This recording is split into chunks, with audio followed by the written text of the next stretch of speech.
Assalamualaikum warahmatullahi wabarakatuh. Bismillahirrahmanirrahim. Alhamdulillahirabbil alamin wa bihi nasta'inu ala umuri dunya waddin. Wassalatu wassalamu ala asrafil anbiya'i wal mursalin wa ala alihi wa sahbihi ajma'in. Amma ba'd. Yang saya hormati segenap dewan juri, juga yang saya hormati teman-teman yang semoga dirahmati oleh Allah Subhanahu wa taala. Pertama-tama yang paling utama, marilah kita panjatkan puja dan puji syukur kita ke hadirat Allah Subhanahu wa taala yang telah melimpahkan rahmat, hidayah serta inayahnya kepada kita semua sehingga kita masih diberi kenikmatan hidup, kenikmatan beribadah sesuai dengan ajaran Islam. Salawat serta salam kita haturkan ke junjungan kita baginda Nabi Agung Nabi Muhammad sallallahu alaihi wasallam, Nabi yang telah menuntun kita dari zaman jahiliyah, dari zaman kebodohan hingga menuju zaman yang terang benderang ini atau zaman yang penuh cahaya ini.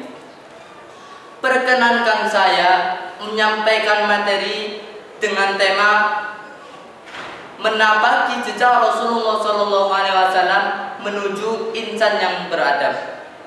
Ikhwani rahimakumullah, menapaki jejak Rasulullah SAW sama halnya dengan kita mengikuti apa yang ada dalam diri Rasulullah SAW.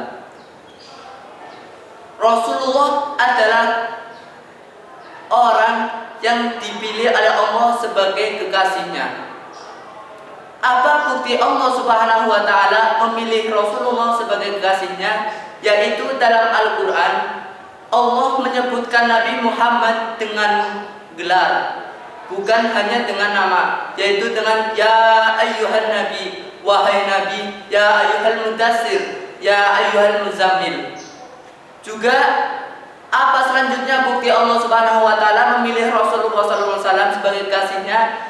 Saat perjalanan Isra Mi'raj Nabi Muhammad SAW, terompah Nabi Muhammad bisa sampai menginjakan di alas Sidratil Muntaha. Ini merupakan bukti Allah Subhanahu wa taala, bukti kepedulian Allah Subhanahu wa taala kepada Nabi Muhammad. Tapi berbeda dengan Nabi Musa, Nabi Nuh, Nabi Lut, semua nabi-nabi yang lain. Nabi Musa ketika akan menerima wahyu dari Allah Subhanahu wa taala di Bukit Tursina, beliau menerima firman Allah yaitu ihla'na alaik, lepaskan sandalmu wahai Musa. Begitulah peduli Allah Subhanahu wa taala kepada Rasulullah sallallahu alaihi wasallam. Kenapa Allah Subhanahu wa taala memilih Rasulullah sallallahu alaihi wasallam sebagai kekasihnya? Apa keistimewaan Rasulullah sallallahu alaihi wasallam? Yang ada dalam diri Rasulullah adalah satu keistimewaan, yaitu uswatun hasanah. Disebutkan dalam Quran surat Al-Ahzab ayat 21, laqad kana lakum fi rasulillahi uswatun hasanah, uswatun hasanatun liman kana yarjullaha wal yawmal akhir wa dzakarallaha katsira. Yang artinya telah ada dalam diri Rasulullah SAW suri tauladan yang baik bagimu, yang mengharapkan ridha Allah Subhanahu wa taala dan hari akhir, dan juga yang banyak menyebut nama Allah Subhanahu wa taala.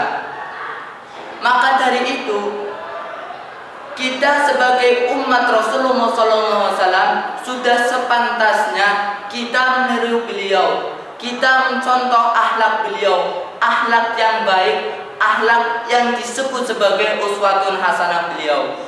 Akhlak Nabi Muhammad SAW kita aplikasikan dalam diri kita, aplikasikan dalam kehidupan kita hingga kita mencapai hasil yang baik, yaitu kita menjadi insan yang beradab. Sama halnya dengan tema kita yang sebelumnya, menapaki jejak Rasulullah SAW, sama halnya mengikuti apa yang ada dalam diri Rasulullah SAW, yaitu uswatun hasanah yang kita contoh, kita ikuti bersama sehingga kita memperoleh hasil hingga menuju insan yang beradab.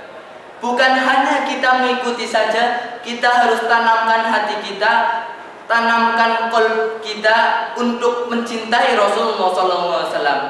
Ada 3 cara untuk mencintai Rasulullah SAW.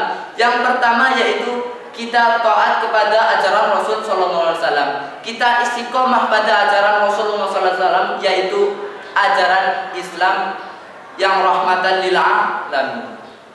Yang kedua, kita ikuti sunnah-sunnahnya. Apa yang beliau berbuat, apa yang beliau katakan, dan apa yang beliau tetapkan itu menjadi sunnah Rasulullah SAW. Yang ketiga, yaitu kita bersolawat, senantiasa bersolawat kepada Nabi Muhammad SAW.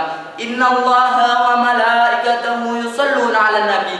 Bahwa sesungguhnya Allah dan malaikat bersolawat kepada Nabi Muhammad SAW.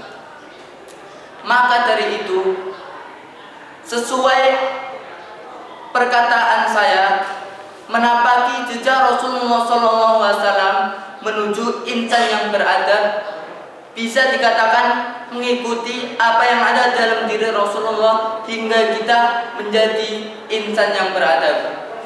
Kurang lebihnya mohon maaf apabila ada salah